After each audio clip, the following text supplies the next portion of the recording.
Hey, this is Blue State Rob, and you're listening to the Eric Zane Show podcast, a show hosted by a liberal Republican whose ancestry dates back to the small country of Armenia and fueled by bouts of anxiety and adult attention hyperactivity disorder, also known as ADHD. It's not the best, but still better than radio. Anyway, here's your host, Eric Zane. Thank you, Rob. Okay, daily show where I discuss news, nonsense, and my personal adventures each and every day of the week, Monday through Friday, right here. Okay. Yeah, man. What a day. It is 33 degrees. Ouch. Oh, boy. Here we go. Frost on the pumpkin. Here at the old Eric Zane Show podcast household. Let the high energy costs sink in. This is going to suck. Wherever you are enjoying the show, whether it be live on the video live stream or whatever, or the pre-recorded podcast, available wherever you download podcasts. Thank you so much. I was terrified beyond belief last night. More on that in like 1 second. I do want to get this out early, though. In 55 minutes, my dad will join us for Dear Meathead. Brought to you by JM Synthetics. Questions for Dear Meathead for my dad. Send them along, Eric at ericzaneshow.com. I see several of them have come in. Most are taking some type of aggressive shot at me for being fat and for getting my ass kicked in the race against Mike Ball. The good news is my foot doesn't hurt today. Oh my God. Kyler reached out to me and goes, "It sounds like gout." I'm like, what? I don't think he's right. So yeah, that was kind of going on because it feels better right now. Anyway, what went on was last night. If you ever have a dream where you wake up from it and you're like, oh my God, this is terrible. This is the worst thing ever. And then you're awake, and then you close your eyes, and then it pops again. It's like there again. It's you're actually having the dream again, and then it like continues, like chronologically. That happened, and then it must have been for like an hour, and then it seems, for me at least, that it goes away when you actually get up out of bed, take a leak, I don't know, do laps around the room, whatever. This one, I shot my brother, Paul. We were in the trailer at Fear Bunker North, and I shot him, and his head actually flew off of his body. Now think about that. These are the types of dreams that I have. Now, if this doesn't, to me, this means that I'm a sick fuck. I wake up actually feeling disgusted with myself. And the thing is, I have no beef with Paul whatsoever. I don't have any problem with anybody. In the dream, his head goes flying off, and it blows up in a billion pieces, and his body goes. It was the most realistic thing you'd ever see. It was like actually doing it, and then his body's laying there. Okay, so I'm like, okay, now in the dream, I then go, all right, I got to get rid of Paul's body, so because I don't want to get in trouble. So then I'm like walking to the woods about where I can bury it.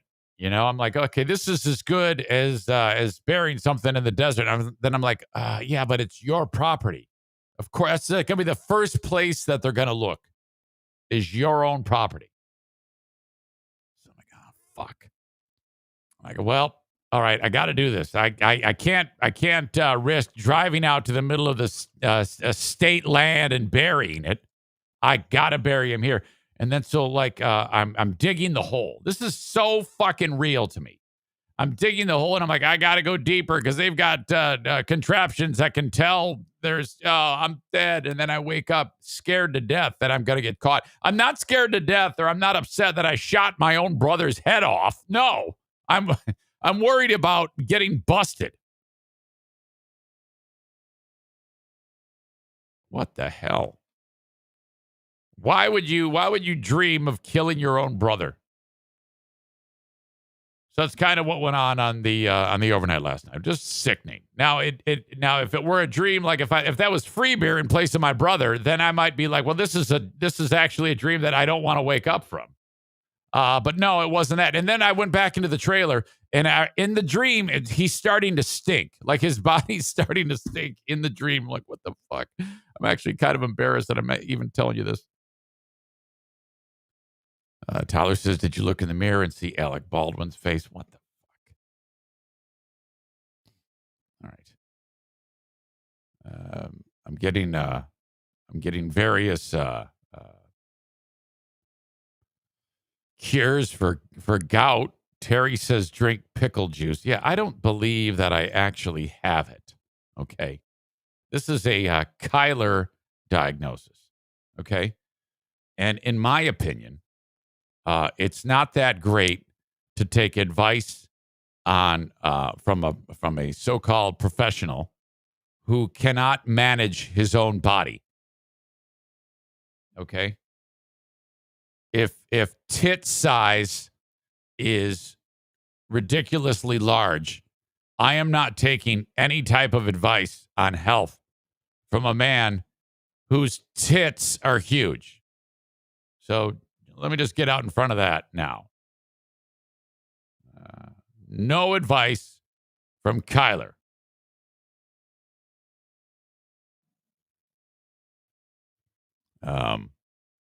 Tyler writes, call Tyler Doan and ask him how he treated his gout. No, I will not be calling Tyler Doan. All right. I love Kyler too. Sarah, but make no mistake. He will look me right in the face and call me a fat fuck, just like I'm going to look him in his face and call him a fat fuck. And that's the way it goes. Holy crap. All right, so welcome in. Live stream for now on Facebook, Twitter, and YouTube. Facebook brought to you by Irvine's Auto Repair, Grand Rapids Hybrid and EV. Follow the page, facebook.com/Eric Zane fan page. Twitter, brought to you by Blue Frost IT, at Eric Zane Show on Twitter. YouTube, brought to you by The Tank, Frank the Tank Fuss, My Policy Shop Insurance. Can't wait to tell you about my day with him yesterday. YouTube, follow the page, subscribe to the channel, bell notification, thumbs up on YouTube. All right. Yesterday, we got done with the free podcast, and we went right over to Twitch, twitch.com/Eric Zane Live, or twitch.tv/Eric Zane Live. And we watched some videos. Well, one in particular was the Mr. 10 video from 1990. Now, if I remember correctly, back in the old radio days, we didn't have the capability to watch it, and narrate. If I remember correctly, we just kind of told the story and then posted it, and then people watched it. So this was a little bit different. Sitting here, hitting the play button, you're seeing my face wince as I walk out in my man pageant when I was 20 years old at Central Michigan University. And I could not take it. I am not going to lie to you. I could not laugh along with you. It was that bad.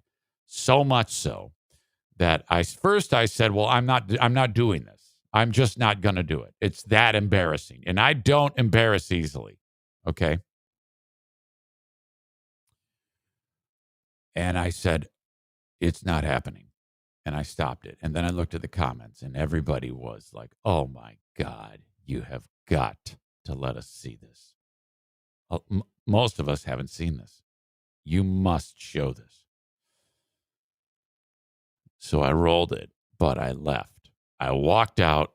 I let the dogs out. I got some coffee, came back, and it was done. It's there right now. In fact, in the show notes of this podcast, I will link up the Twitch video where everything that I just described happened, so you can watch it on your own. But while you're there, follow the page. When you go to twitch.com/Eric Zane, Eric Zane Live, follow that damn page, because as of Monday, that is where the live stream is going to be originating from. So what you see now on Facebook, Twitter, and YouTube, I'm still going to have those pages, Facebook, Twitter, and YouTube. But the live stream I'm doing all of it from there. Audio podcast will still be available the way it always has. But for the live stream, it's going to be on Twitch now. And it's a better platform. And it's a lot less risky, because when I'm dependent upon Facebook and I tell somebody to fuck off and the AI catches it and then bans me, that makes it a problem. So go there, watch the stupid video of me making an ass out of myself. What a fucking douchebag. Oh my God. Horrible. And then follow the page. Today, we'll get done with this podcast. And then I'm going over there again. And I'm going to show you video of, first of all, Jason Bracey, the blind 15-year-old kid football player. We talked about him yesterday on the show. I have more video of this kid. So basically, he does everything that we thought, or we were hoping. He gets the ball, hike, backs up to pass, and then he throws a pass, and then the kid catches it now. So he's completing passes. He's running for touchdowns. I will say this. He's kind of like a blind version of Brett Favre, except the kid doesn't take pictures of his dick, as far as I know, and sends them to hot chicks. He just kind of like backs up and chucks it. And then the kids kind of know where he's going to chuck it, what direction. Left, middle, right. That's how it works. And it's working. He's throwing the ball. Kids are catching it. Holy shit, it's the greatest thing in the world. My God. A blind kid's a starting quarterback. This needs to be like on the ESPYs or something like that. Talk about a true. That's the type of story that would be featured on that. Someone who like the kid who completed the Ironman, who's got Down syndrome. That kid, or the kid Jason McElwain, the high functioning autistic kid who was draining 3-pointers like you wouldn't believe. Jason Bracey needs more love. 15 years old, great attitude, blind, and the video of him throwing a football in a game, starting quarterback. Awesome. I got to see video of this kid playing baseball. Yesterday on the show, we talked to our expert on all things blind, the multi-talented blind Tony, was all about Jason Bracey. And, man, I tell you what, blind Tony couldn't do shit playing baseball. I had to live through that nightmare. Still not over it. But all right, that's one of the things we'll talk about on the Twitch show today. What I'm basically doing right now on Twitch up until the official first show on Monday is just kind of getting you used to it. You go there, you follow the page, you watch what I do, you comment along, kind of like what we do here. It's just a different platform. I have some show and tell today, right now. And This involves going to the YMCA yesterday for another weightlifting workout. I haven't taken a step in running since 1 week and 3 days ago, and I don't miss it. But I'm like, okay, I got to go to the gym and I gotta lift weights. Now, I've told you the story about Team Knuckle Dragger at the gym. That would be Andrew and Brian. Now, these guys get in there, and for quite some time now, years, they've been like pumping iron at the gym, and they're way, way ripped. I mean, just huge dudes. And then the joke is I get in there, and I'm like, all right, guys, I'm ready to intimidate you with my massive lifting ability. And then I'll put the most ridiculous amount of weight possible on the barbell and then bench press. Now, this is classic because, again, the bar weighs 45 pounds. Most people, most dudes for sure, can put one 45-pound plate, those are the big ones, on either side and bench. That's 135 pounds. Okay, usually your first set, your warm-up set is with that. I can't do that. I can't do that like once. Well, maybe I could do that once. But so I get in there and there's the bar, and then I'll put like a 5-pounder on each side or a 10-pounder on each side. Actually, it's a 10 on each side, and I might be up to a 10, a 5, and a 2.5 on each side, or possibly 2 10s on each side. So that's 85 pounds. Okay. And then I'll work my way up to like 100, 110, 115. And each set, I'm decreasing the number of reps. So that's it. And it's really embarrassing, but I don't really let that get me down. Most children can do that, or, it's that bad. There's no one in the gym, ladies or gentlemen, that I am stronger than. None. I walk in there. Team Knuckle Dragger is there, doing their massive. Remember, I told you they were like laying flat on a bench with like a 10-pound, 15-pound dumbbell in each hand and their arms extended while they're laying down. And then at the waist, they fold their body like a jackknife, legs up, and the weight in their arms and their torso goes up. It folds up like a jackknife, okay, to work their abdomen. I'm like, this looks like the fucking CrossFit games in here. What the fuck are you guys doing, you assholes? So I walk in there yesterday, and I can see these two meatheads scurrying. And Andrew, who just recently signed up for Patreon, comes walking up, and he goes, oh, yeah, we've been following your exploits on the podcast, and being that we are Team Knuckle Dragger, we wanted to extend an invitation to you to be part of the group or some shit like that. And I'm like, what the fuck are you doing? And he then looks at Brian, the other half of Team Knuckle Dragger, who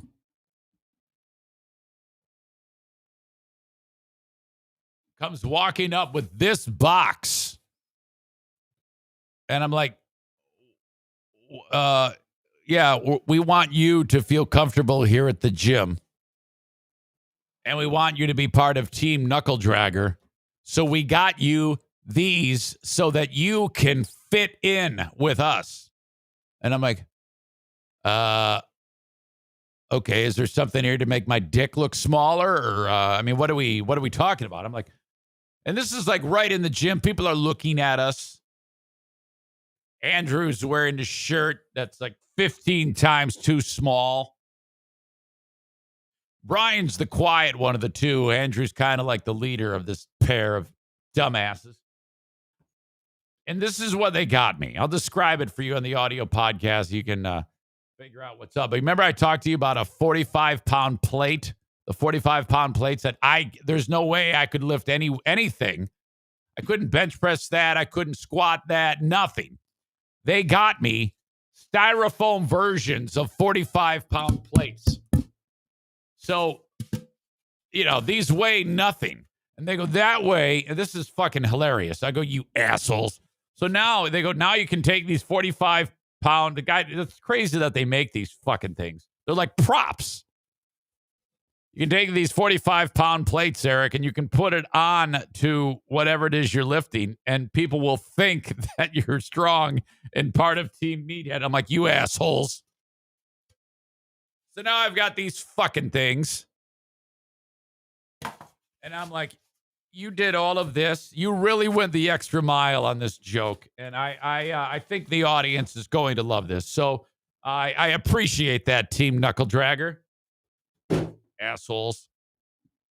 And then Andrew goes, let's make a video. I'm like, what? What are you talking about? You got to put something in my butt? He goes, no, you asshole. So then I'd use those plates, those styrofoam plates, and I put them on a barbell, and he recorded me, and then he finished that, and it was hilarious, and he sent me the video. And I'll review it with you on Twitch today when we get done. Twitch.com/Eric Zane Live. Okay. It was bound to happen, though. I put those very light plates onto the barbell. That's 135 pounds. And for damn sure, I can't really bench that much. And there's no way in hell I can curl that much.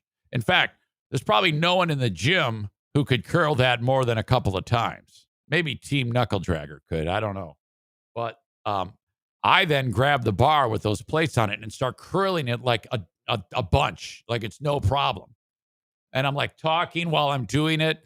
And some dude who is another, he lifts weights a ton there. He turns around and he just happens to see this. This is the first thing he's seen is me curling this weight effortlessly.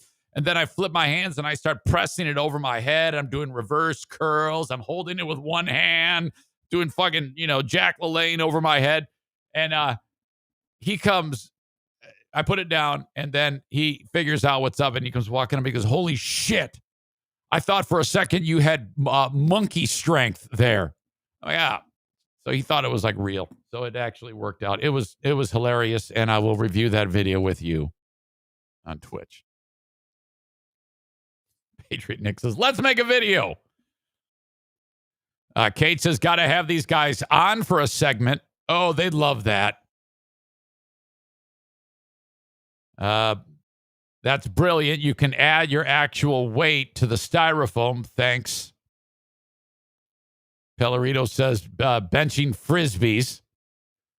Frank the Tank Fuss, love that. I think Frank knows his way around from My Policy Shop Insurance. I think Frank knows his way around the gym, too.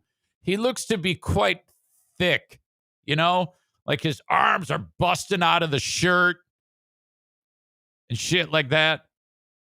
Wait till you hear about my day with Frank yesterday. Oh, my God. All right. Patriot Nick says, sounds to me like Team Knuckle Dragger can make a great Eric Zane pretzel. I don't know what you mean by that. Explain your joke. Sam says, a National Guard beanie? It's not a beanie. It's a hat. It's a toque. Yeah, my pals from the National Guard yesterday, or the other day on Monday, Sergeant First Class Ian Devaney, Sergeant First Class Joel James, gave me this hat, along with this coffee mug, Michigan National Guard. Is that okay? Oh, hopefully that's okay. All right. Frank says, tell them how awesome I am. Frank the Tank Fuss. Oh, believe me, I will. All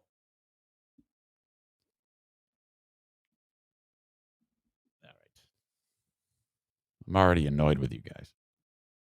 Not really. Frank says, my arms. I owe the credit to Tom Trainer. I don't know who that is.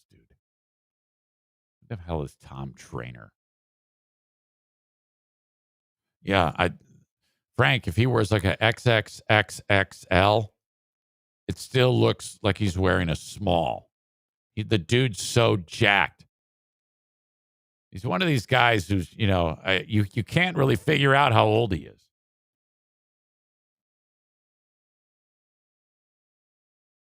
Because he's got the body of like, a 24-year-old Olympian, but his face looks like he's 96. So it's kind of weird. Excuse me. All right. Meanwhile, I'll be on Patreon today with the bonus podcast.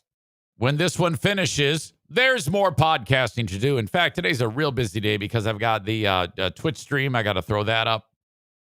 And then I've got Smarter Than a Former Drug Dealer trivia. So I got to stay on time today. Dale will take on Adam the Odd in Houghton Lake. And so there's a ton of stuff coming up. Patreon each and every day. I go on there every day of the week. When this podcast is done, give you the bonus podcast. So if 2 hours of podcasting isn't enough for you and you need more content, I put it up there for you on Patreon. Along with the Lost Zane recording, Smarter Than a Former Drug Dealer trivia, the Insane Asylum, and the Ben and Eric Patreon podcast. Excuse me. And the open and the live stream of this show today, brought to you by Affordable Limousine. They are hiring. If you have a CDLB with passenger endorsement, you need to reach out to Affordable Limousine. Go to buscareers.com. That's buscareers.com and check them out. Fill out that form.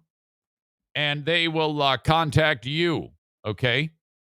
So CDLB with passenger endorsement, you could be working a schedule that is much better than what you're working right now. If you're tired of driving around, with a bunch of snotty-ass school kids in the back, earning $18 an hour, and you're like, God, there's got to be more to life than this. Well, yeah, there is.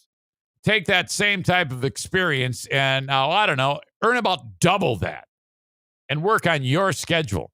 If you're like, shit, I only wanted a part-time job. This is taking up all my time. I hate it. I hate the fact that I got to drive the kids in the morning and then I've got a few hours of downtime. And then I got to do it all again. It's just weird. I hate it. It'd be much better. This is working smarter. Okay. This is what this is. So basically you're going to be doing corporate trips. You're going to be traveling with, athletic teams. You're going to be taking people to the Pistons games or the Lions games, God forbid, Michigan State. I keep being offered jobs for that on the weekend. I'm like, I can't. I got something going on. They're like, well, you lose. And those are great jobs because a lot of times you can actually go in and watch a fucking game. But if not, you basically drive your passengers to the arena or whatever. They get out and you sit there and watch Netflix and wait for them. They get back in all drunk and then you drive them back. And then they throw piles of money at you. Okay? Schedule is great. The work is great. You get to dress fancy. You make a ton of cash. All buscareers.com. Buscareers.com. All right. A&E Heating and Cooling. Reach out to them if you are in West Michigan. Get the $79 tune-up for your furnace. Call 616-516-8579. 616-516-8579. Get the furnace tuned up. Every year, you should do this. It's going to take the boys about 30 to 40 minutes to get it done. Make sure everything is up, running the way it should be. They will also be able to tell whether or not your furnace is like, hey, man, I think you should start thinking in the next year or so about getting a new furnace. This one will make it this year. But there's a lot of stress on these, and they are not infinite. They will eventually wear out, and you have to start thinking about a new one. They will install an amazing, brand new Comfort Maker brand of furnace if you need it. A&E Heating and Cooling. Online at aeheatingcooling.net. All right. Hang on. Did you notice I changed the lighting in here? Kind of. There's still a little bit of a glare. You see, as it gets light outside, My dude Shadoway picture gets more and more glary. See, you can see my hand in the background like that. Look, that's weird. That's tough. I almost want to completely cover that window so that you can see dude Shadoway. All right.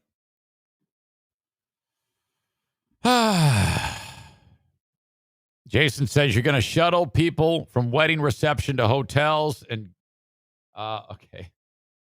All right, I see. All right. This was my day yesterday. I have talked to you many times about my pal Frank Fuss. All right, now this is a real world experience of how this goes. This isn't even part of an advertisement. It's just fucking fantastic. Yesterday, I talked to you about how I had to convince the NFK, my brother-in-law, who doesn't play with a full deck, who lives with us, about getting his Medicare card. Actually get the physical card, take a picture of it, and send it to Frank Fuss. He's an expert on Medicare, and October is the time when you take care of this sort of thing. Now, my brother-in-law, I wouldn't have known this if I didn't know Frank. I just thought you get Medicare, which is health care for people who are retired or on disability.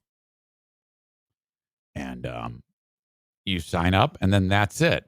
I had no idea that every year there's a re-enrollment period where you might have to adjust what it is that you have based on your needs. No clue of this.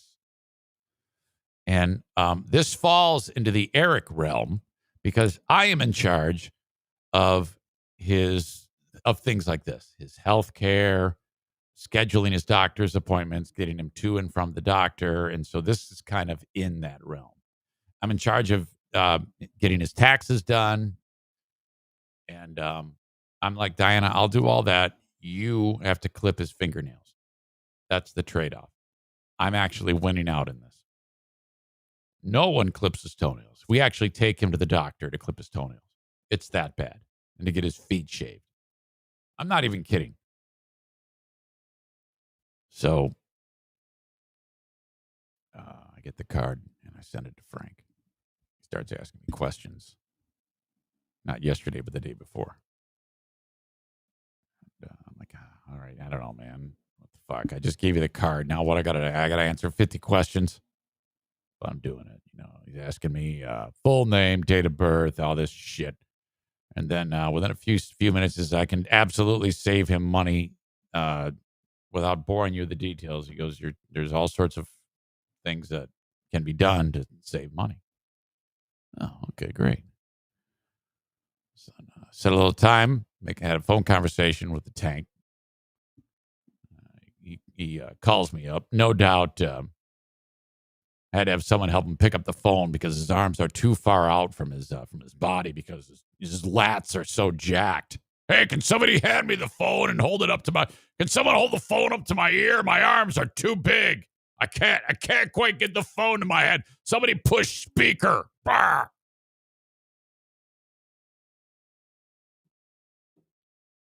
And, he goes, yeah, he's paying $68.50 a month for a prescription drug plan or some shit like that.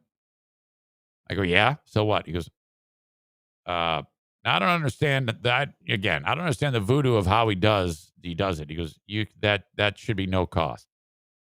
So that's, $800+ right there a year.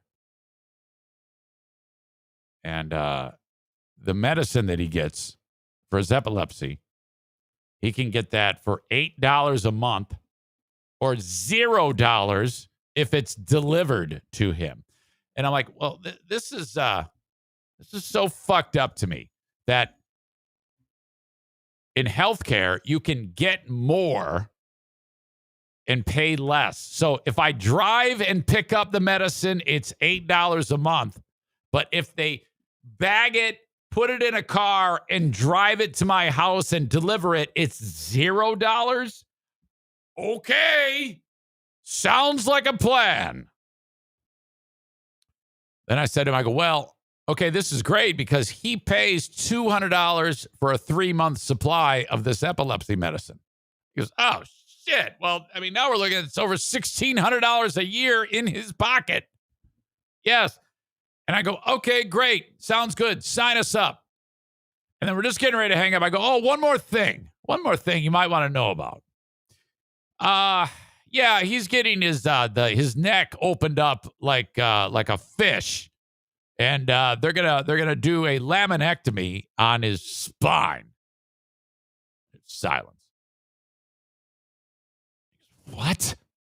What do you mean, what? Yeah, he's got Medicare, so it's covered. He goes, you know what the fuck you're talking about. I go, what do you mean?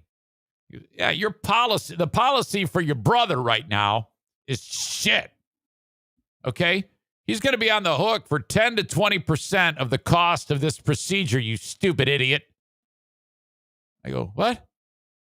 They go, yeah, this is a $50,000 to $70,000 surgery, hospital stay, anesthesia, all that shit. And he's going to be paying 10 to 20% of that based on what I see right now. This is a horrible plan. You're so lucky you told me. I go, oh my God. Holy fuck, what do I do? He goes, move the surgery. I go, move the surgery? What are you talking about? He goes, yeah, it's scheduled for the middle of December, dumbass. Just move it ahead. Move it to the January, anytime January. Because we're getting a new policy, and he's going to pay a few $100s as opposed to tens of thousands of dollars. Oh, my God, you're a legend. He goes, I know, and I got big arms, too, so shut up. So I'm like, okay, hang on. So call the doctor, Dr. Gouge. I go, Doc, we got to reschedule this. He goes, why? I go, well, and that's so I explained to him. I go, is that possible? He goes, yeah, no problem. Actually, I'm talking to his scheduler. They go, oh, yeah, it's wide open in January. I go, all right, don't confirm yet. I got to break this to the NFK. I call the tank back. I go, all right, dude, I think this is going down. He goes, you are so lucky you brought this up. You are so lucky you thought to mention this. You're so lucky I am here. You're so lucky you have me, you idiot. He didn't call me an idiot. Frank's not going to browbeat you. He probably should have with me, but not you. So then I go home and I go, all right, now I got to tell Kevin. Now, telling him anything can be quite dramatic. I've talked to you about him. He just, it's just, you got to frame shit right. All the way down to the look on your face. If I sit down with him and go, hey, Kevin, I gotta talk to you about this. And I have a look on my face like I'm serious. He's going to be like all worked up right away. He's going to be super defensive. So instead, I change that. I go, hey, buddy, I got some great news. He's like, what? What is it? Remember, I told you he doesn't play with a full deck. And I go, mute the TV. And he's like, so it's hitting the buttons. They're all going off. He finally gets it right, shuts it down. And I go, and I give him all of the scoop that I just told you. And I go, dude, so this is huge. First of all, more money in your pocket every year. You just got a $1,600+ raise, and you didn't have to do anything. Nothing. You go, well, shit, fuck, son of a bitch. That's fucking great. Motherfucking shit, yeah. Okay, cool. And I go, and we're saving you tens of thousands of dollars for the surgery because the hospital, they would have operated on you and fixed your neck, and then the doctor would have taken his whole fist and put it up your asshole. That's what he would have done to you. And he'd have been pulling money out of your asshole. Now you're going to pay hundreds of dollars as opposed to tens of thousands of dollars. I go, you would have been on the hook for quite possibly $15,000+. Thanks to this guy, Frank. Goes, well, tell that motherfucker I said shit, fuck. That's his way of saying thank you and I love you, Frank. So, holy shit. Frank even said to me, he goes, if you cannot move the surgery, I am going to sell you for a few $100s a supplemental life policy that will save the day for this. Okay?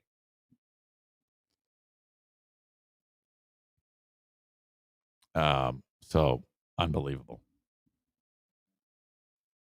That worked out, buddy. Thank you so much. Frank, I got a friend that thinks you cannot help her, Amanda writes. Oh, don't challenge him. Frank adds, wait until you tell him he gets dental cleanings. Okay. I informed the tank that the NFK has not brushed his...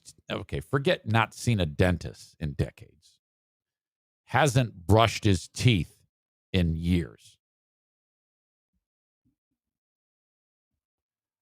Okay, I don't know how his teeth aren't falling out of his head. He must be one of those people, because that exists, where people somehow they're... I think he's actually an alien or has superpowers. Teeth are not falling out of his head. I mean, he has all his teeth, and he does not take care of them. His bad cholesterol is 101, which is 1 point above what they want. Mine's 140. Holy shit. So I think this guy has some type of... my God, if he actually did take care of himself, he probably lived to 400 years old. Incredible. My dad, in 14 minutes. Get your questions in, Eric@ericzaneshow.com. Alec Baldwin update. This person thinks he should be charged.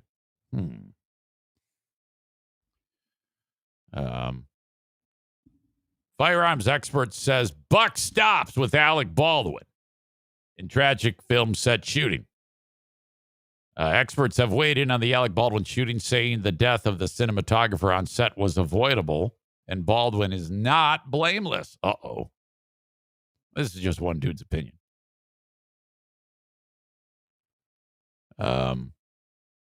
As details emerge about exactly what happened inside the set, they were inside of a small church in this area of New Mexico.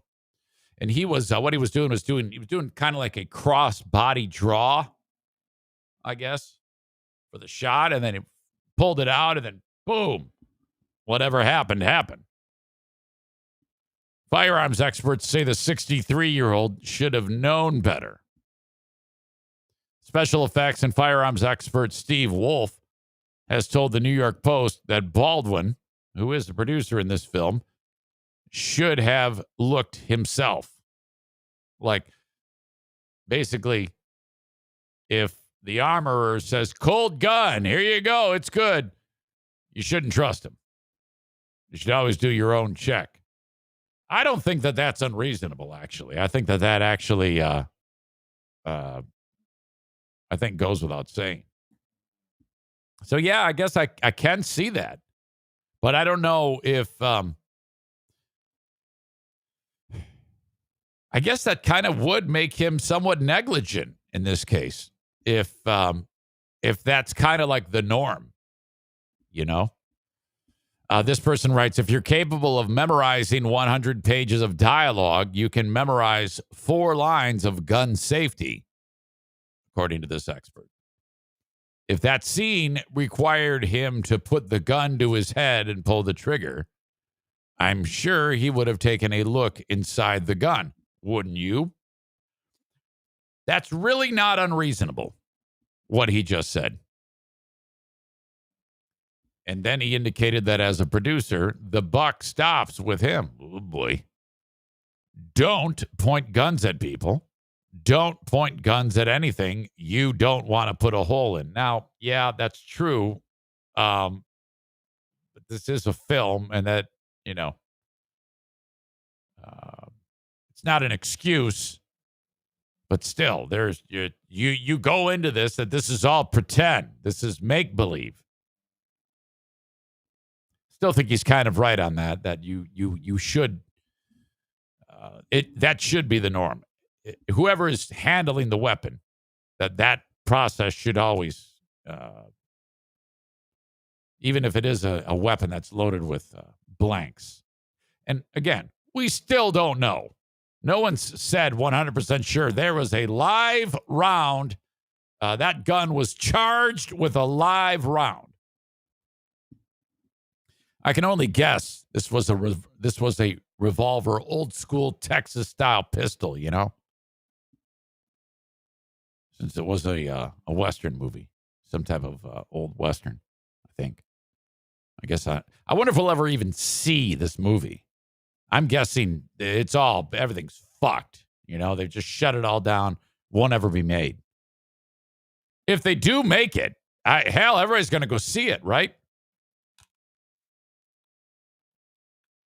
Juan Rios, spokesman for the Santa Fe County Sheriff's Office, told the New York Times detectives enter the movie set today and continue to interview potential witnesses. Apparently, there were quite a few people at the scene of what happened. Meanwhile, separate from the affidavit, the chief electrician on the movie shares details of Hutchins' last moments. Oh, I'm not even going to read that. It's really sad. All right. Joel Sousa is the director, and he was monitoring what was being shot, and she was behind him, and the bullet hit him in the shoulder, or whatever was flying out of the gun hit him in the shoulder, and then it hit her in the chest, and then that was it. He said Alec was sitting in a pew in a church building setting, and he was practicing a cross draw. Director Joel Sousa said he was looking over the shoulder. Oh, I'm sorry. He was looking over the shoulder of her. Well, that's weird. When he heard what sounded like a whip and then a loud pop. Like my whip sound effects there. Joel then vaguely remembers Hutchins complaining about her stomach and grabbing her midsection. Joel also said Hutchins began to stumble backwards and she was assisted to the ground. Joel explained he was bleeding from his shoulder and he could see blood on Helena. Then the 911 call. The crew member making the call, who had left the building where the two injured people were located, said she could not confirm if a real bullet was fired. She also told that dispatch it was during a rehearsal that the gun went off. Oh, boy. I posted on Facebook the story about Donald Trump Jr. selling T-shirts mocking Alec Baldwin killing the cinematographer, and that's a truth. That's actually happening. In fact, I talked about this on the Patreon yesterday. So yeah, Trump Jr. I don't know. This really doesn't feel right to me. This feels a little weird. He's selling T-shirts on his website that are mocking the incident.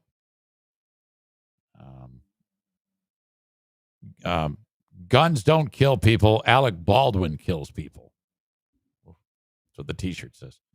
People can buy it for $27.99. Days after this incident happened.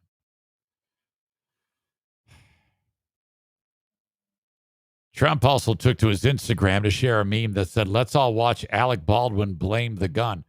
Oh, my God. With the caption, "It's only a matter of time." You know, I don't know. Just because the guy is anti-gun, this is all very strange to me. I can't imagine anybody saying, "Yeah, get him." Here. It's just too fucked up for me.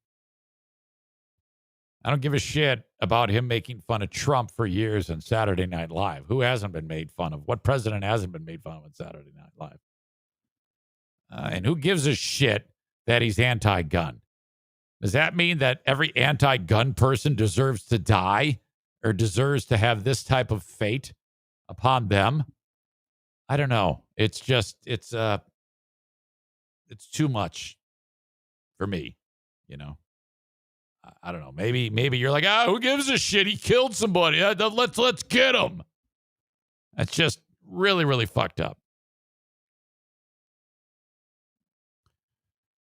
So I posted that on Facebook. I just wanted to see how people would respond, and I didn't even slant it in any way, shape, or form. This is what he's doing. Let's go to the comment board. I expected it to be, because most people either just didn't comment. That's what I notice on these things. People who support Trump, support guns, hate Baldwin, most of them just don't comment. Okay? Which tells me, I think that's okay. You know, just not saying anything. A few, though, did. John writes, poor Alec Baldwin. Screw him. He says Baldwin is a hypocrite. And I don't understand what he means by him being a hypocrite. Is the suggestion that he's a hypocrite because in real life he's anti-gun, but as an actor, he's used a gun in a film? Because that doesn't make sense. John Courtney continues. It's very sad what happened. In truth, though, the gun didn't kill her. Alec Baldwin did. You ever just get so frustrated with somebody because they're so unbelievably dumb? They can't see a point no matter what.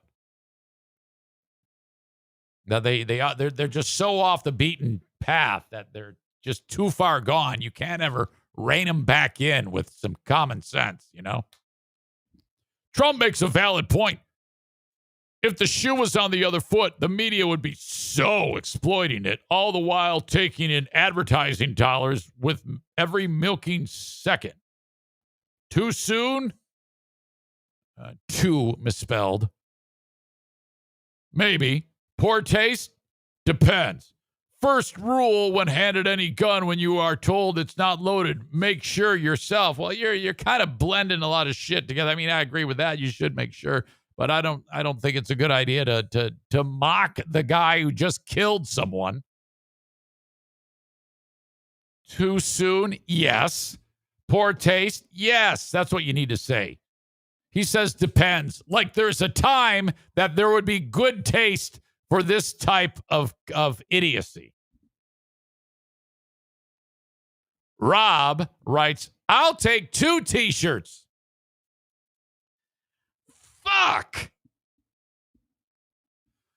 Holy shit.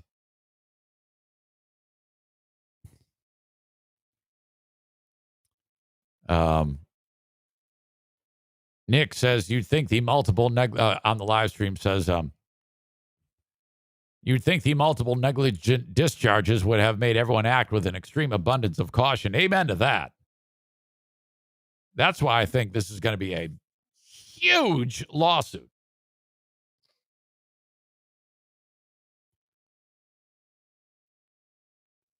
The stagehand hands you a gun and says it's cold, meaning it doesn't have live ammo in it. He clearly relaxed and took that for granted. But also the question has to be asked, why was live ammo anywhere near a movie set? Well, we don't know that. We don't know if it was live ammo or something in the barrel that's, served as a projectile. Don't know. Haven't yet determined that. Boring Dean, or sometimes known as Sick Fuck Dean, writes, I wonder if Alex is going to host Match Game with every question has the word blank. Boy. As terrible as that is, I can't even focus on its poor taste because it's such a shitty joke. You're the absolute worst at this.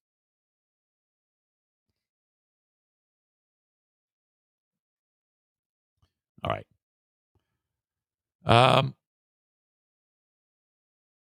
There you go. Thank you so much for commenting on it. All seems to be pretty good comments with the exception of Dean's stupid joke. I'm just waiting to see if Baldwin and others double down on their anti-gun rhetoric using this accident as the subject. I doubt it because it was a film. I mean, you can't say, see, this is why we need to ban guns because an accident happened in a movie. That would be like the opposite of what saying that he's a hypocrite because in a film he uses a gun.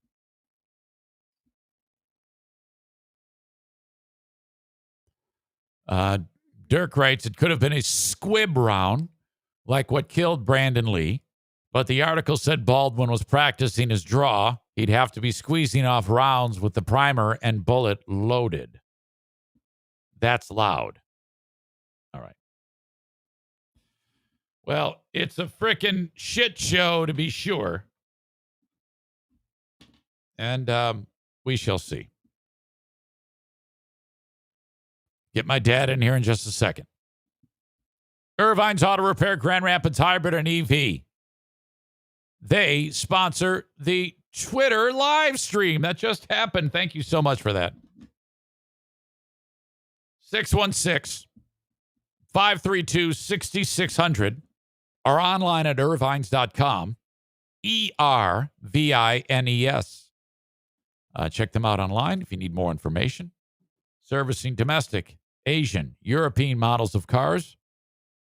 About the only thing that they don't work on are Volkswagens. Keeping your car on the road, keeping it safe, brakes, wheel alignment, tire rotation, oil change, transmission fluid, coolant. Do they say cooling fluid? Radiator fluid? Coolant? I don't know.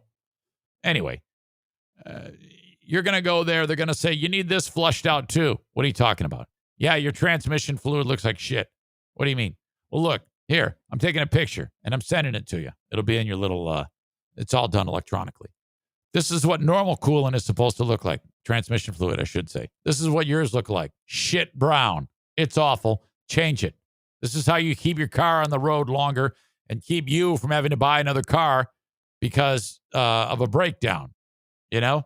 There's going to come a point when your car is so old and shitty, it's not going to be worth it to get it fixed. Keep that from happening by getting the car fixed at Irvine's Auto Repair, Grand Rapids Hybrid, and EV. If you're in the West Michigan area, they are in Grand Rapids along 44th Street, 3 blocks east of 131.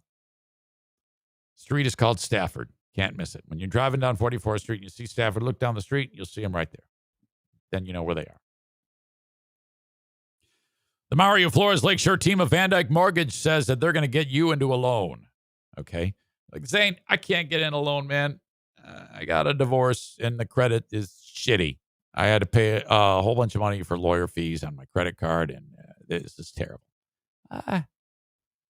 Don't try to do Mario's job for him. Let him do his thing.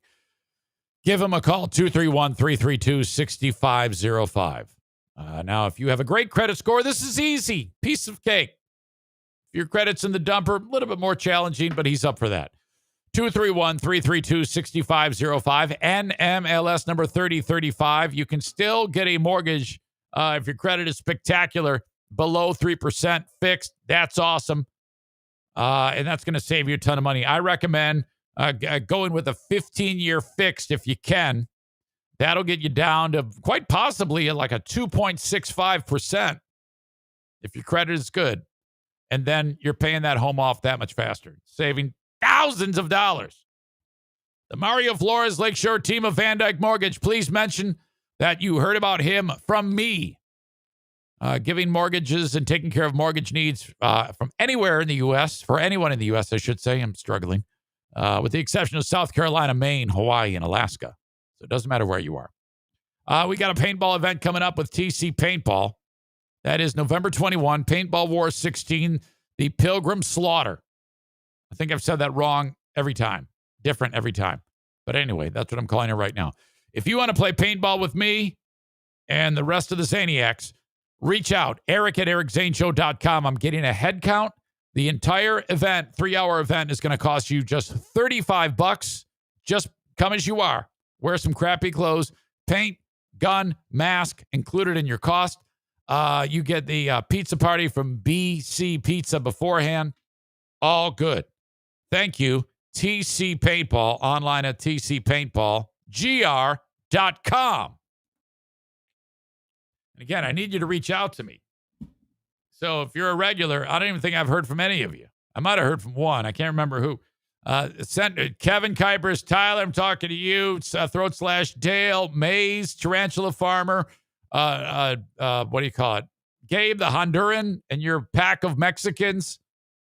Adam the Odd. This is the Sunday before Thanksgiving. Dear Meathead, brought to you by JM Synthetics, online at jmsynthetics.com. Let's bring in the man, the myth, the legend, my father.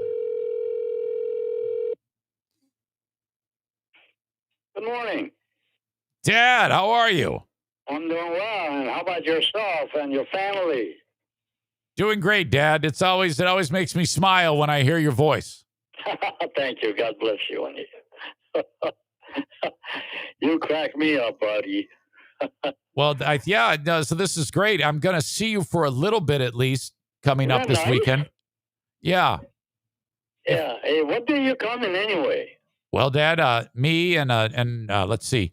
It's going to be me, Diana, Jim, Jackie, Madison, and two boyfriends. And you're all coming in the same vehicle? Yeah, we're going to be in the motorhome. Going where? We're going to drive to Detroit in the motorhome, and then Friday we're going to my nephew's wedding. Yeah. And Saturday. The wedding is Friday. Friday. Correct. And then after the wedding, the motorhome is going to drive into your driveway. We're going to go to bed, wake up, and see you on Saturday. Okay. You're spending a day with us here? Actually, or something? I would love to, but Jim, my son, has to get back. So I don't know how late we can stay, but we're still going to be able to see you and maybe have some pancakes or something. Hey, no pressure. You do what you have to do, honey. Don't worry about it. Right on. And then, of course, we're looking ahead to Thanksgiving. The same fees that we always charge, for parking. What did Joanne say? Oh, wait a minute. What? Is Jimmy and Sandy coming here? Is Jim and Sandy coming here? I don't think so. Oh, well, they're going right to the wedding. Yeah, I think so. Okay. Yeah, that's their plan. A little bit of a different plan. It's when I started this show today, it was 33 degrees, and right now I'm looking. You know how it gets colder as the morning goes on before it starts to warm up? It's 29 degrees here right now. How many? 29. Oh my word! Yeah, it's coming, Dad. Well, hey, when you sit there with a picnic table there, when we all got together. Yeah. I mean, I rake that place up, almost every other day. Yeah. Just a few leaves coming down. I'm getting so sick of that. Wait a minute. So you're picking the leaves up one at a time when they fall? No, I rake them. It's a big bunch of leaves, but nothing is changing in the amount of leaves that are coming down. Oh, I got you. So, aren't you? So you're not really the type of guy who just waits for them all to fall. You're gonna. No, I kept going every other day or so. I rake them. Well, some people just wait for them all to fall. Why don't you do that? Oh man, no, that looks terrible. Well, Joanna says she loves the leaves. Now, Dad, this is very similar to your philosophy, the ritual about piles of snow. Oh, yeah, I know.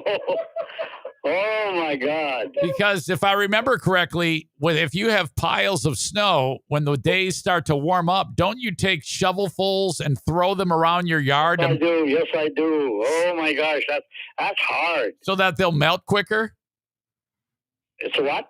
And you do that so it'll melt quicker? Well, yeah, that's why I spread them out so they can melt. But, I mean, my neighbor come out, and he got a big blower. Yeah, I know. They pile them up right there, and as long as they clear the driveway, they figure it's all right. But yeah, it is. All right, but I don't like that. I like to shovel them all off around. Oh, man, I work. Well, actually, it gives me something to do. Well, exactly. It's something to do. And then your yard. And so basically, if you do that on the first warm day, everybody else has 3 feet of snow in their yard, and yours looks like the tropics with palm trees. That's funny. I know. I got some some weird thing about me. So no, it's good. It's good. All right. I just like neatness. That's all. No, I get it. I'm not. I certainly understand. Yeah. Well, you can ridicule them, but nothing changes. That's what I'm going to do. Okay, Dad. Are you ready for some questions on Dear Meathead? I sure am. By the way, I was going to make a comment. You got the most beautiful audience in the world, Oh, they just love everybody. They're absolutely fantastic. They're just great people. Great. There's a whole group of them that I especially love them. Oh, the people that come and actually visit you when you visit me. Yeah. Yeah, it's great. And I'm sure they all would love to do that. But, Oh, they're beautiful people. And then we still are enjoying the beauty of this TV that we've got. Oh, yeah. How about that? I tell you what, Dad. Oh, my God. You got to be so blessed with you guys. You got to be careful, because if you say anything that you're worth, like, let's say if you said, oh, man, my car is acting up, they're going to deliver a car. No, I'm well taken care of in that. Oh, yeah. These people, they mean business. Oh, yes. Okay. Yes, they are. They're just wonderful people. Let's put it this way. I just love the people. I love the city that you live in. And I definitely love you. Well, thank you, Dad. I love you too. And Joanne. All right. Yes. All right, listen up. Michael writes this. Excuse me. Dear Meathead, I recently won a bet against my good friend.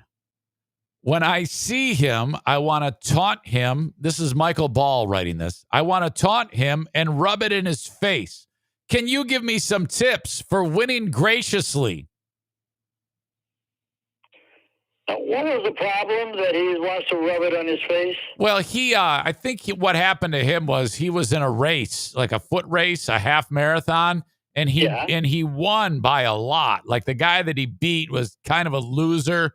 And so then he won the race, and now he's like rubbing it in the guy's face. He's like, aha, I beat you. You're a fat ass, stuff like that. Well, if they're personal friends, they can kid each other. That's okay.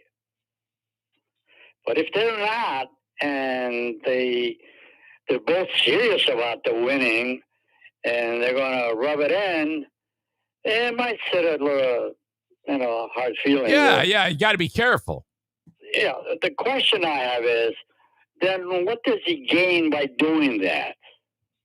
I think he's just he might be the type of guy who, satisfaction? Yeah, he kind of like has to bring people down in order to make himself feel better. I think he's one of those guys, But here's the deal. It makes him feel good and makes somebody else feel bad. Now, which one would you select, I think he'd probably like to feel good and make the other guy feel bad. That's what I think he'd like. Unless he really wants to get rid of the friendship. Yeah, I'm pretty sure he's just giving the guy a hard time. Well, how about just say something to him personally? Hey, buddy, I got your beat tonight. How did you like that? Something like that. Okay, so you're and let it go, and that's it. Hey, laugh about it. Hey, I beat you up. Hey. Okay. So I'm writing this down. Walk up to him and say, "Hey, I beat you. How'd you like that?" Well, now you're being strong about it. You're smart. Hey, buddy, do you remember that race we went? I beat you. What do you think of that? Oh, so you got to say it with a tone of voice. Keep it for the two of you. Like, hey, I beat you. What do you think of that? And tell him I'm working hard enough. Again, we'll do that. I'm going to beat you again. Okay. Just make it fun out of it. Dad, I got a question here from Adam. He writes, Dear Meathead. Who played a better cowboy, John Wayne or Clint Eastwood? Oh, boy. I cannot really substantiate the difference of them. I think they both did a great job. No, I cannot select. No, you're no vote. You got to think about that one. Well, because I cared for both of them. And each one of them played a different role in that, whatever they did. I don't remember all Yeah, I mean, they both are just great actors. I think they were from a different era. The John Eastwood is great, really. The John Wayne cowboy is different than the style of the Clint Eastwood cowboy. That is correct. Absolutely correct. Clint Eastwood cowboy, like in the film The Unforgiven, is one of my favorite. Sure. Yeah. John favorite performances. More modern. That's correct. You know, he still acts. Still great. Did you know that Clint Eastwood still acts? Yeah. I can't believe it, man. What is he, 90 years old? He's on the gurney? He is in his 90s. He makes you look like a spring chicken. He is 91 years old. A lot of people should do that. He's at 91 years old right now, and he just made a film this year called Cry Macho. Yeah. And it was horrible. It was he's crying all right. Oh, it was a stinker. It was so bad. But, hey, these guys are history for me. Yeah. Yeah, exactly. He gets to be the star. He looks horrible. Okay. Very good. Where am I going here? Okay, next question. Dear Meathead, with the colder weather here, can you give me some tips to make my house more energy efficient and comfortable? Because fuel costs are going to be high this year. Yes, it is. According to Joanne, you ought to get an electric heater. Electric heater, you say? Isn't the cost of electricity going to be part of that? Yeah. But there is no way out of it. Well, of course. Then you're going to pay for electricity then. Yeah. What about the old plastic on the windows, Dad? Yeah. No, I don't care for that. No, No, I secure the windows to be as sufficient as it can be. But I hate to cover up the plastic windows, put plastic on the windows and all that. How come? Why? Doesn't that keep the room warmer? Yeah.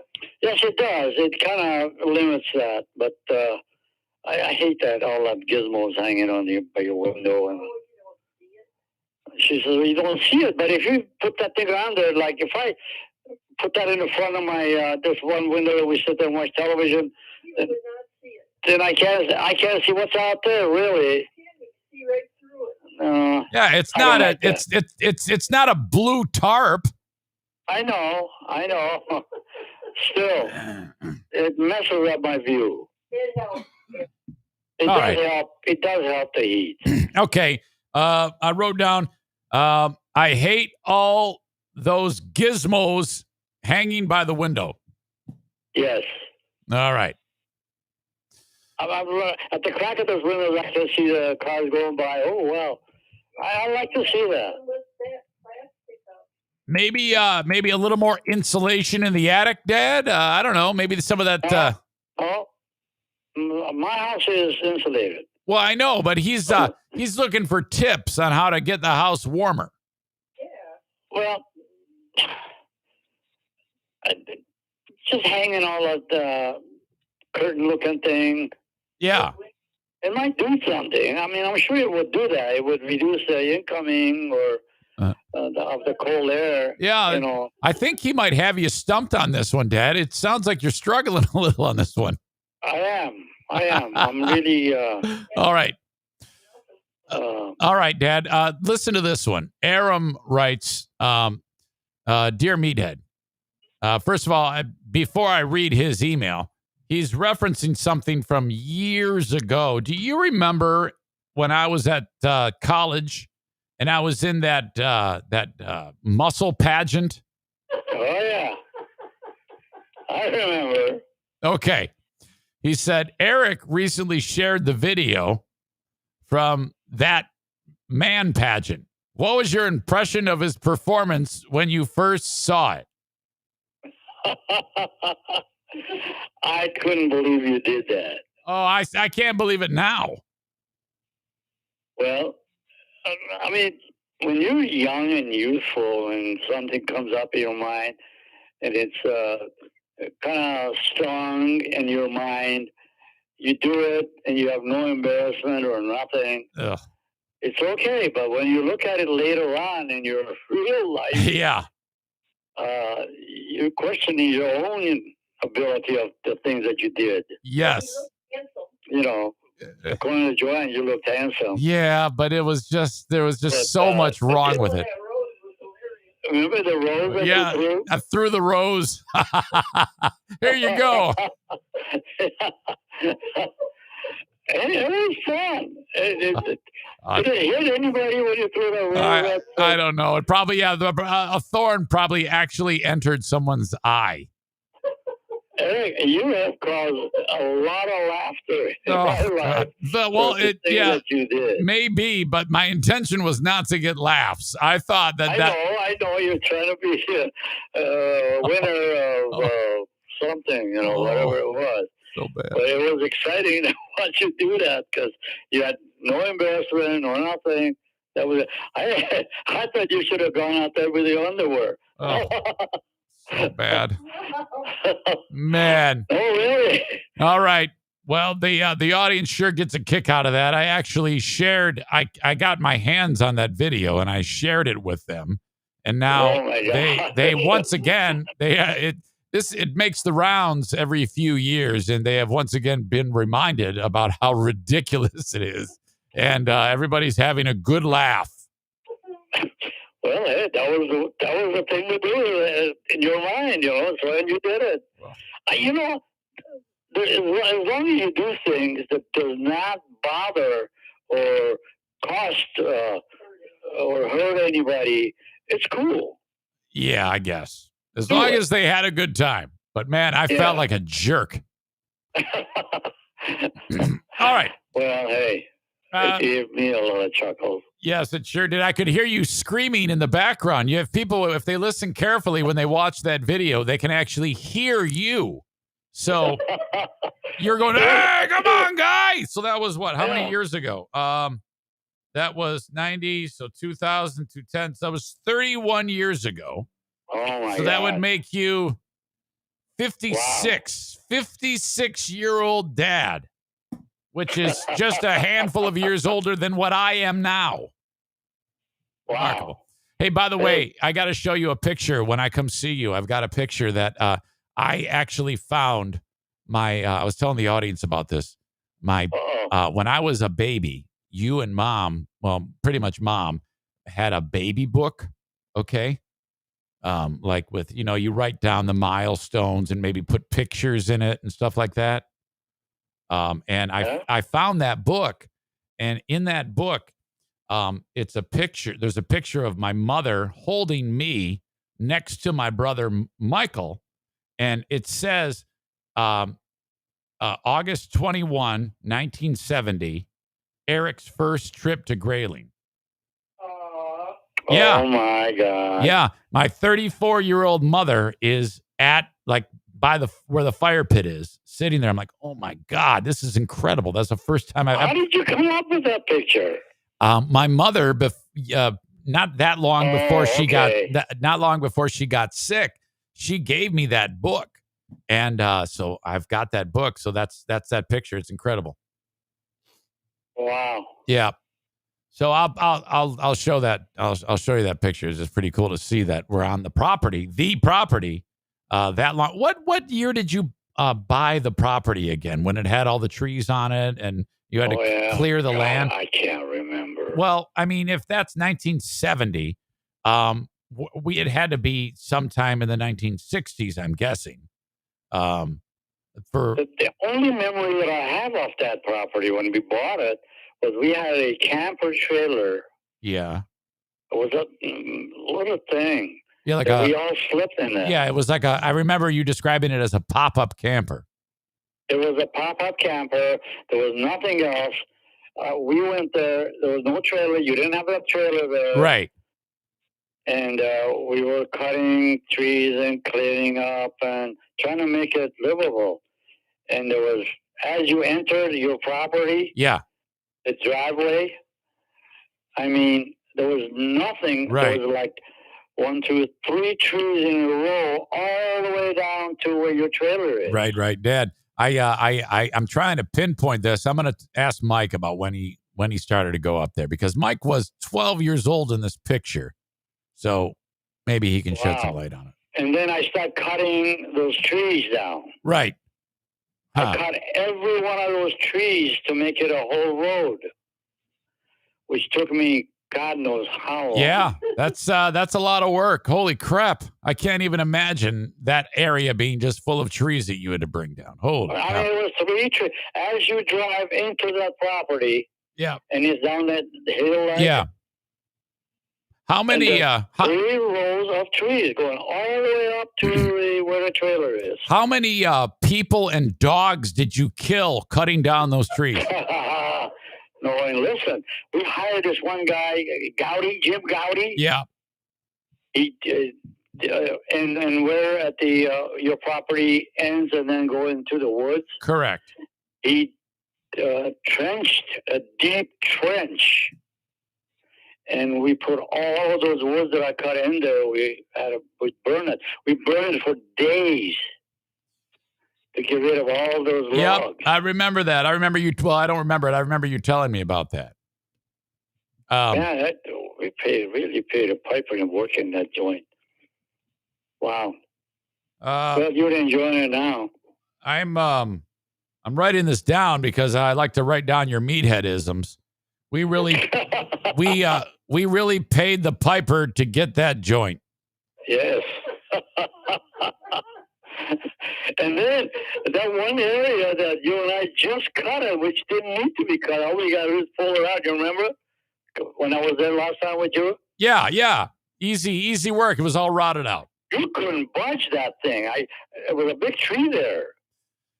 Dad, I cut it down, and the log, the tail end was stuck in the ground. I didn't have the equipment to go down any further.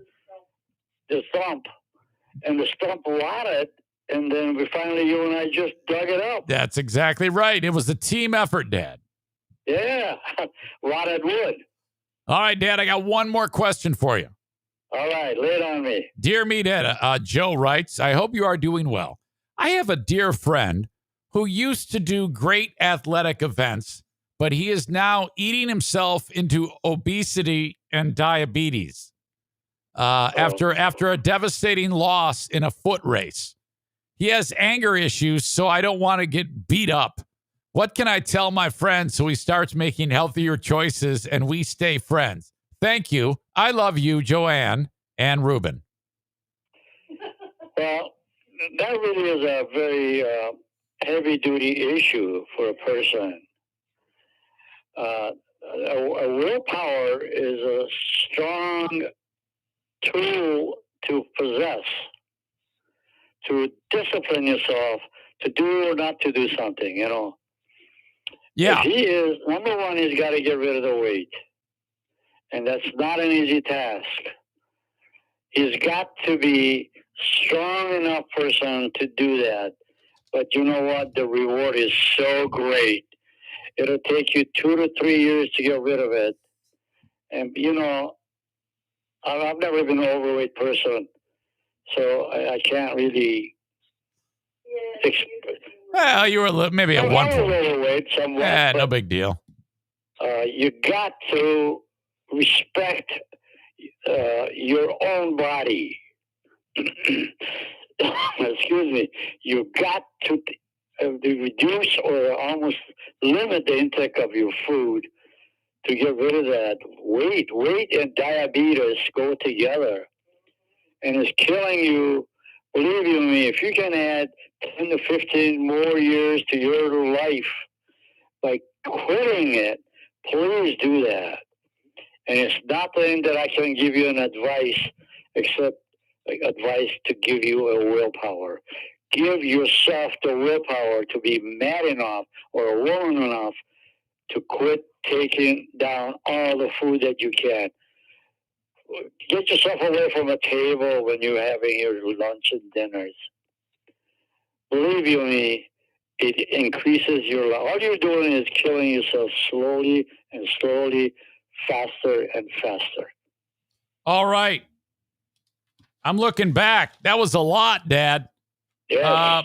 Let's see. I'm saying that from my heart. Because I know when you are in that position, I guess you don't care. You just keep shoveling the food in your mouth. You wrote, it's a heavy-duty issue for a person. Yes. And then you wrote, willpower is a strong tool to possess. Yes. Then so he has to create that to possess it. Yep. You got to respect your own body, you said.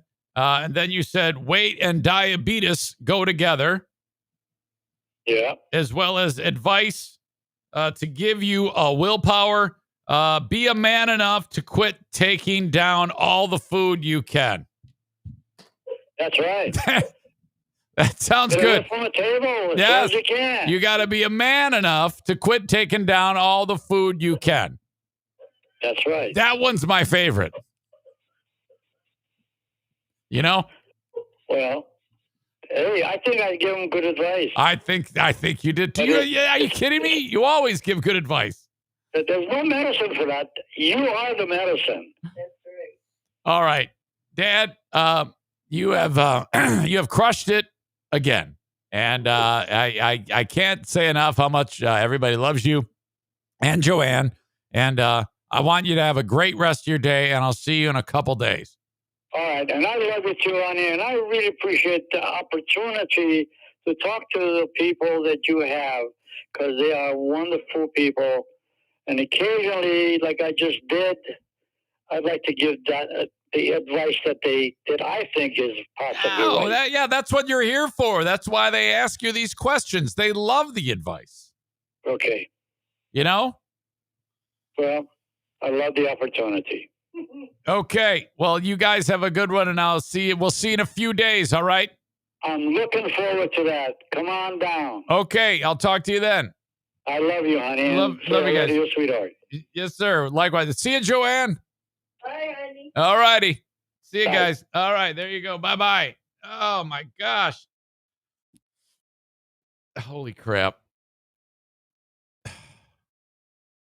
Dear Meathead, once again, brought to you by JM Synthetics.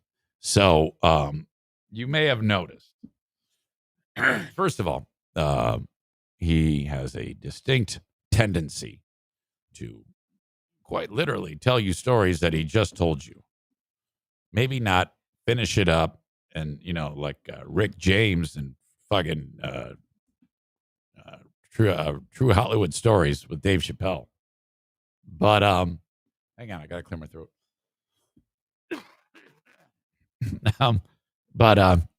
Like he, on a weekly basis, he tells us a story about Jim Gowdy brought his bulldozer up north, brought down the trees. They dug a trench, threw the wood in there, lit it on fire. That does happen.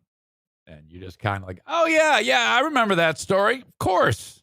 That's how you roll with that. Aram says, Eric laughs, but if he were a man enough to stop taking in all the food he can, he might be better at running. Aram, you seem, when we have you on the live streams and the Zoom, such a sweet soul.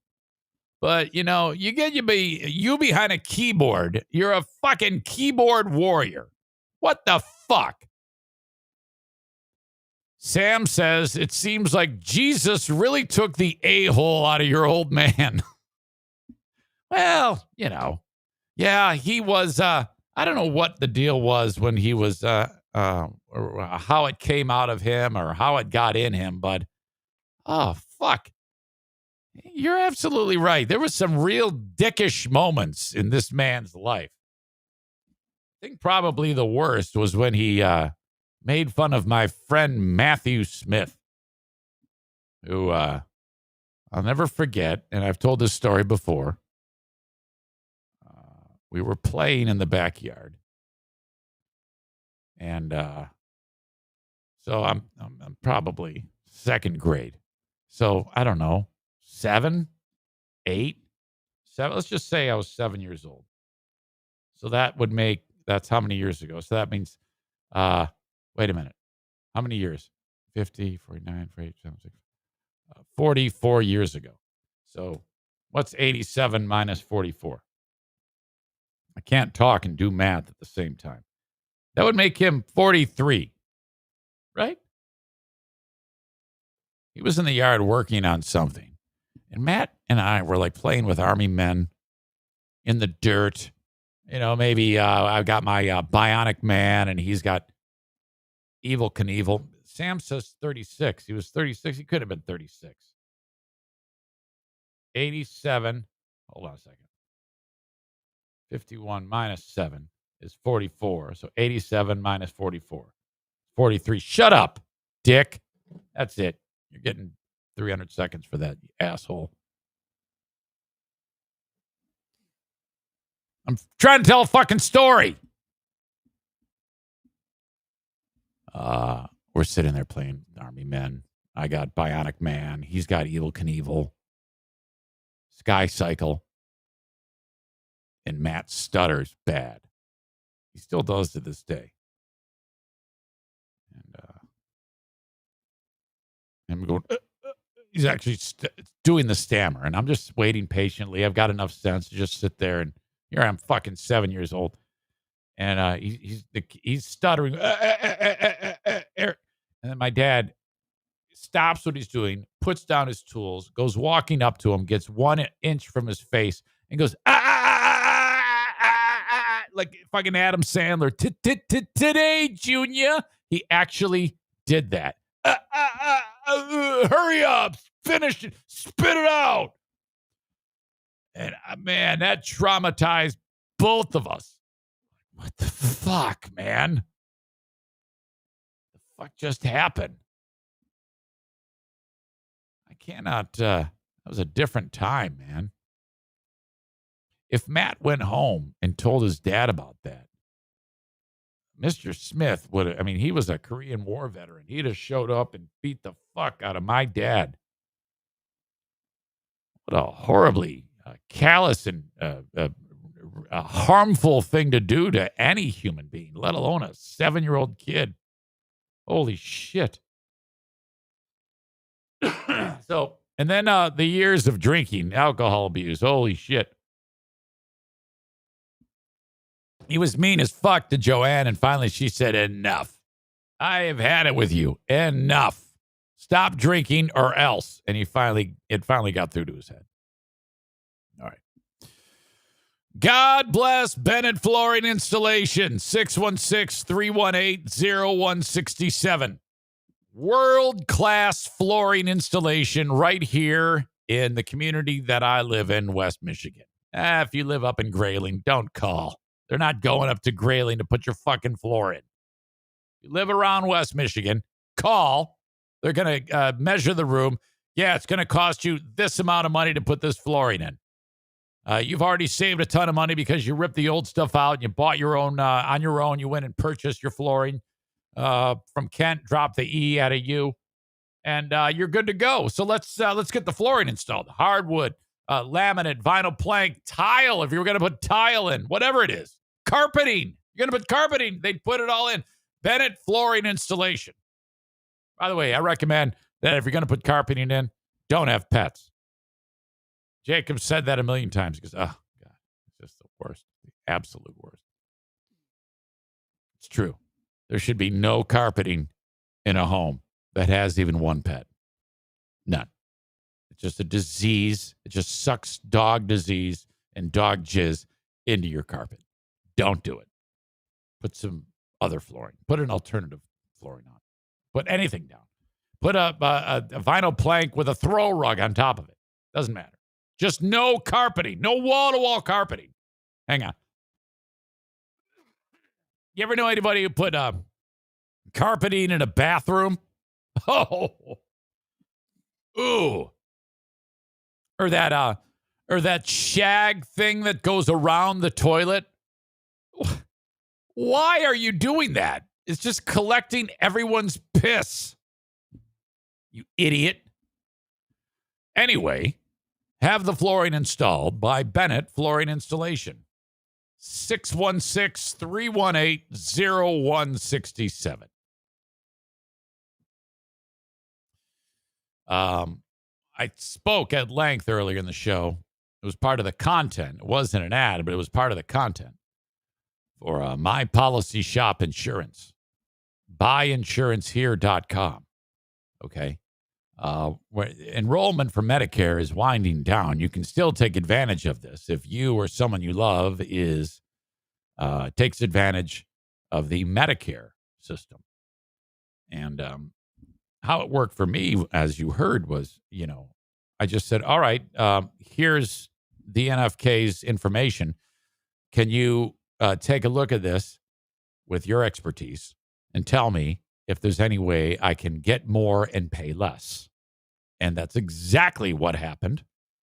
What a day it was yesterday for Frank the Tank Fuss. I've sung the praises about Frank based on my own experience with what he did for me with buying Obamacare. That's not my responsibility anymore. He does that for me, and I don't have to pay him for the service. There's so many great reasons why you need to just have this guy do a checkup on whatever type of insurance you have. All right.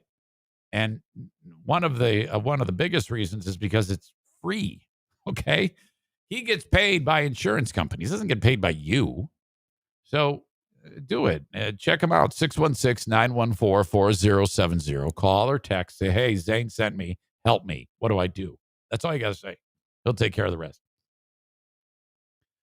If you want, he's set up a website for you, buyinsurancehere.com. If you want to just go and fill out that form, do it that way too. It's however you want. And then get ready, because the guy's a damn dynamo. I love him so much. He's really, if it works out in your favor, you're going to save a lot of money and get more, and you're going to get more and pay less. Okay.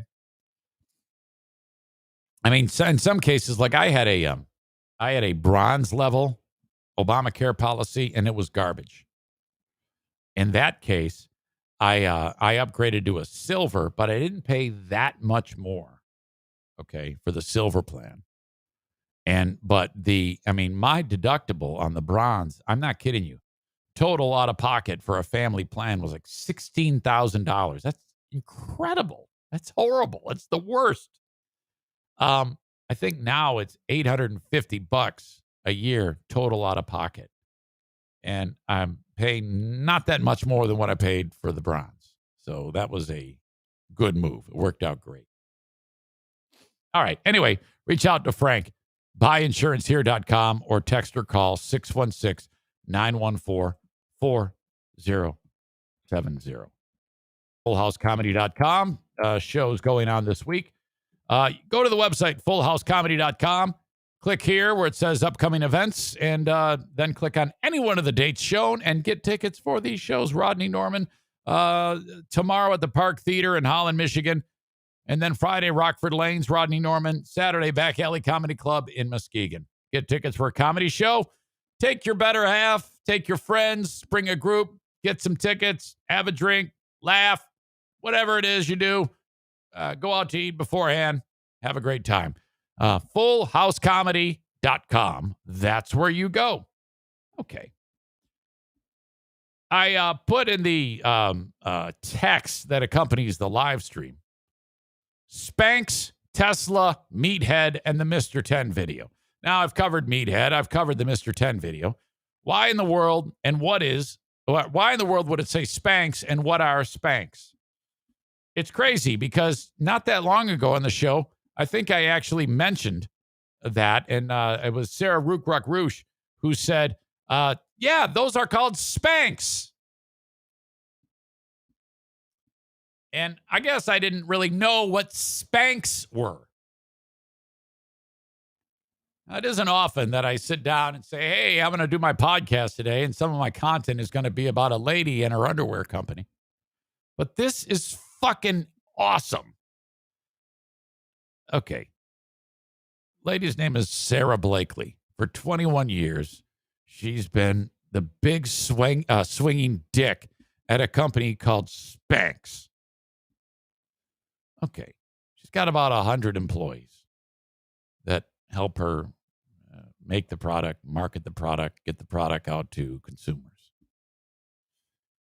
She's so fucking rich that she just gave all of her employees 2 first-class Delta plane tickets to anywhere in the world, and each person got $10,000 to spend on the vacation because they just signed a deal with a management investment group called Blackstone, and that has put the company, and it's a 1.2 with a B billion dollar deal.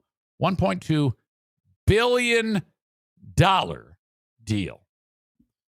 This is not a privately traded. This is not a publicly traded company or anything like that yet. This is a perfect example of she's just like, I don't like the way certain women's underwear are, so I'm going to make my own, and then I'm going to get super rich. That's incredible to me. Listen to this. And I guess this product is, I think it's like if you're if you've got like, if you're not happy with the way your body looks, if it's like, oh, fuck, there's fat flying out of spots I don't like. You put on a pair of these and suddenly the fat goes. It's like disappears. It's form-fitting. It's the way she makes the thing. Like, you can look like fucking Precious, and then you put on a pair of Spanx and you look like a bikini model. Well, fuck. She should have been a billionaire after day one. All right? That's like, this is incredible. Now, I don't know how she does it. I've never put on a pair of Spanx. I don't know if it's like chainmail or a Kevlar or what. That's just squeezing all your fat into like an appropriate, but it's fucking brilliant. I mean, you can, wow. There should be videos of fat women or men taking their Spanx off and how they go from looking great to looking like shit the second they take the Spanx off. But that's what it is. You put on the Spanx and you look great. Holy fuck. All right. The company manufactures mainly pantyhose and other underwear for women, and since 2010 produces male underwear as well. So you can look like fuck. Okay, so Kyler can put these on and look like Brad Pitt. Okay? Well, more like skinny Kim Jong-un. This lady graduated from Florida State in 1993. This is the story of Sarah Blakely. And she worked at Walt Disney World Resorts, and she was then decided to go into selling fax machines door to door. What a shitty job that. She's banging on doors. Can I interest you in a fax machine? What? She, according to her story, in the heat and humidity of Florida, she was having a hard time finding pantyhose that did not have seamed toes and did not roll up the leg after she cut them. So she'd like, oh, God, I hate these seamed toes. It's so uncomfortable. So she'd cut the seam. And the next thing you know, the pantyhose roll up her leg. She looks like shit. She's banging on someone's door. You got a fax machine in one hand and fucking pantyhose rolling up her leg. Like, get the fuck out of here, you crazy bitch. So she had $5,000. And at age 27, she moved to Atlanta. She did some R&D on a pantyhose concept. She completed the prototype over the course of a year. And that involved her mom and some family members and friends testing the garments. They're like, we think this is going to work. Okay. And she did a couple other things to make herself stand out. Blah, blah, blah. Finished the patent application. Came up with the name. Get this. Who knew that when it comes to naming the company, that if you make up a word, like Spanx is a made-up word, she knew that if you construct a word, you'll have an easier time registering a trademark. Who the hell knows that? So she can, because I guess they gotta if you don't construct a word, you use a word that actually exists, you'll have a harder time getting a trademark. She made up the word Spanx. And the reason why she went with the word Spanx, Sarah Blakely, is she knew that Coca-Cola and Kodak were two of the biggest recognized brand names in the world, and they both had a strong K sound. So she's like, She read that the founder of Kodak liked the sound so much that he used it as the beginning of the brand name and the end. So the name Spanx came to mind, and she decided to replace the K's with an X. Or replace the K with an X.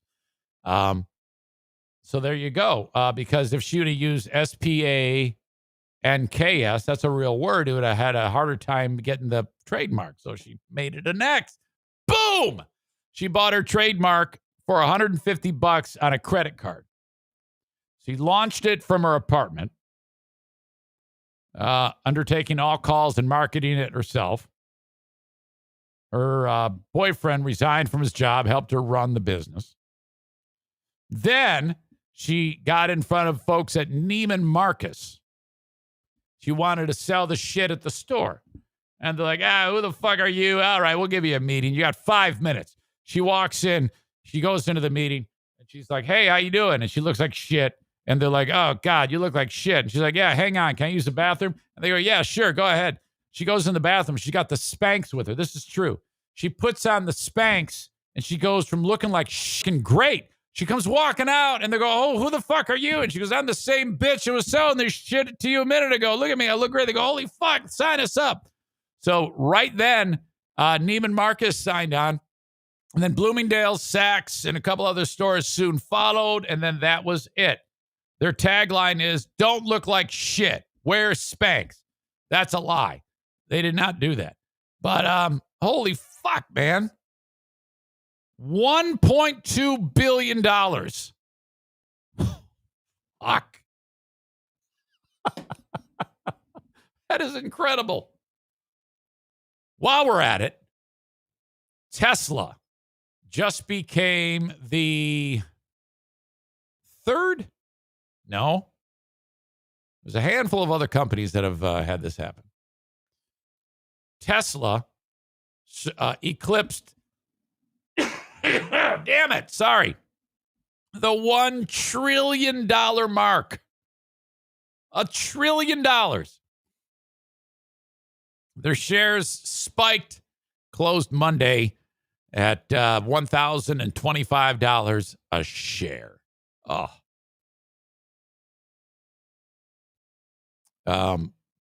Now worth just over $1 trillion. That is incredible. The only other companies to do that, Apple, $2.5 trillion. So again, I always like doing this game. You got 1 million, and then you've got $100 million. So a million times 100. And then 100 million times 10 is 1 billion. That's an astronomical number. Now, 1 billion. Tesla's not worth 2 billion. It's not even worth 10 billion. It's 10 times, it's worth more, 10 times more than 100 billion with a B dollars. What the fuck? Raise your hand if you know anyone with a Tesla. I don't know anyone with a Tesla. Holy shit. Hertz car rental company just ordered 100,000 Teslas for its fleet. Tesla is the second fastest company to hit $1 trillion, reaching it in just more than 12 years after its initial IPO. God, money, this is what money does. It makes your brain warped, because if you've ever heard Elon Musk talk, he is 1,000,000% crazy. He couldn't have been this crazy when he didn't have any money. When you're super wealthy, you become an absolute serial killer, in my opinion. $1 trillion. God, that's so fucked up. Let's see. Apple, $2.5 billion. Microsoft, $2.3 trillion. Wait, I said Apple, $2.5 billion. I meant trillion. Microsoft, $2.3 trillion. Other members of the $1 trillion club. Google parent Alphabet, $1.8 trillion. And Amazon, $1.7 trillion. Only Facebook got to the $1 trillion club faster than Tesla. It also says Tesla did on Monday surpass Facebook, whose shares have slipped following the release of a large trove of internal documents known as the Facebook papers. Yeah, a little bit about that. That whole business about that stupid whistleblower saying Facebook is not doing everything to keep us safe. And it's like, that's such bullshit. Yeah, you just don't look at it. If you don't feel safe, just don't look at it. What the fuck do you want them to do? Right now in Capitol Hill, there's another one of those stupid dog and pony shows are going on, putting Snapchat and some other fucking app on the hot seat. You are just not doing enough to keep people safe. Idiot. If you're worried about your kids getting bullied on an app, take the phone away. Whatever happened to parenting, you idiots? My God. I love the fact that Facebook is worth that much money. You know, it drives me crazy when people say, yeah, I got a problem with big tech. I got a problem with you, asshole. I love big tech. If I don't have big tech, I don't have a show. Fuck off. Big tech rules. That's right. Big tech rules. Put that on a shirt. All right. Enough. I am done podcasting for the day. I take that back. I'm done doing the free podcast for the day. The free podcast is now done. I'm going to conclude, though, with the asshole of the day. And I need your help. Who is going to be the asshole of the day? One more thing. I didn't know who Hannah Gatsby was until yesterday. I linked it up in the show notes of the podcast yesterday. Dave Chappelle's announcement from one of his shows, it might have been in Nashville, when he announced that he's going to 10 cities to show his documentary because he can't show his documentary anymore because all the film festivals have rescinded their invite to him because of the closer. And there's only two or three things you need to do to come see my show. You have to see the closer from beginning to end, and I forgot what else he said. I'm going to stop doing my Dave Chappelle impression. And he said, and you have to admit that Hannah Gatsby is not funny, which is, I didn't know who that was. I don't know who that is. And I guess she was like outspoken about Dave or whatever the fuck and Netflix and shit like that, even though she has specials on Netflix. So there you go, Hannah. I now know who you are. But she's been extremely outspoken about Chappelle being anti-transgender, whatever, and anti-gay, which he's not.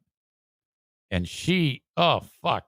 I took one look at her and I said, no, thanks. Sorry, I am going to judge a book by its cover. You look like a problem. There you go. Okay, asshole of the day coming up in just a second. Make your nominations on the live stream, and I'll review those. But first, Horizon Hydroponics. HORIZEN, hydroponics.com. If you're growing anything indoors, this is all you need. The expertise and the products that they sell. They can be sent anywhere in the United States once you purchase them at Horizon Hydroponics.com. HORIZEN Hydroponics.com. Orders $250 and over are shipped to you for free. And use the coupon code Zane Show at checkout to save you 10%. Thank you so much. And if you're unclear about anything that you're buying, call the number at the website that's on the website and ask the live person who's going to pick up the phone about the product. And then you can make that decision. You can also buy it online with that coupon code and pick it up in person if you don't want to rely on the shipping. They have stores in Grand Rapids, Byron Center, Michigan, Kalamazoo, and Lansing. And last but not least on the show today, dumpster divers. If you are in West Michigan and you need a dumpster, this is who you need to call. Kyle from Dumpster Divers. Call or text 616-375-9962. 616-375-9962 for dumpster divers. They will deliver that dumpster right to your house. It is priced cheaper than any other dumpster company in West Michigan. That is a fact, okay? Get it to you when you want it and pick it up when you want it. And you're going to get 21 square yards of glorious getting rid of the clutter dumpster space. It's a great feeling. Just throw that shit right in there. Come get it. Get it out of my house. They also help you with demo work. If you, let's say you're a contractor and you got to, okay, we got to rip all the drywall out of this room. You guys are doing it. Have them do it. Call or text for an estimate and also junk removal. 616-375-9962 for dumpster divers. Griffin's in action tonight. I see, Dino writes, hey, yeah, the game tonight. Are we going to see your stupid ass there? Been a long time since, I missed you at the opener. Eric's got that big tech energy. Put that in your pipe and smoke it. My kid might hate me if I set rules. Elon made $38 billion on Monday. The Eric Zane Show podcast, $5 trillion. Mm-hmm. In a related story, Elon is now flying to the sun. Regarding lady who made Spanx, shouldn't she have to pay Jimmy Dean or whoever has the patent on sausage casing? Asshole of the day, Tio says, running. All right, well, no argument from me. All right. I dreamt about shooting my brother Paul in the head with a shotgun. That's disgusting. Twitch fun from yesterday. Update on Jason Bracey, the 15-year-old blind quarterback. Team Knuckle Dragger from the gym gave me a gift.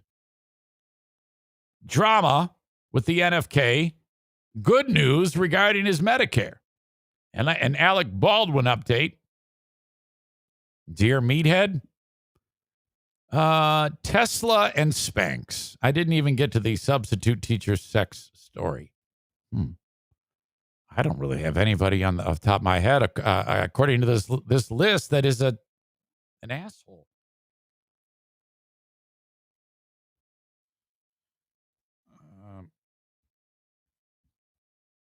I don't even know if this is spelled correctly. I think she just looks like an asshole. Hannah Gatsby. There you go. And you know that I'm on a big Chappelle kick right now, so fuck that bitch. There you go.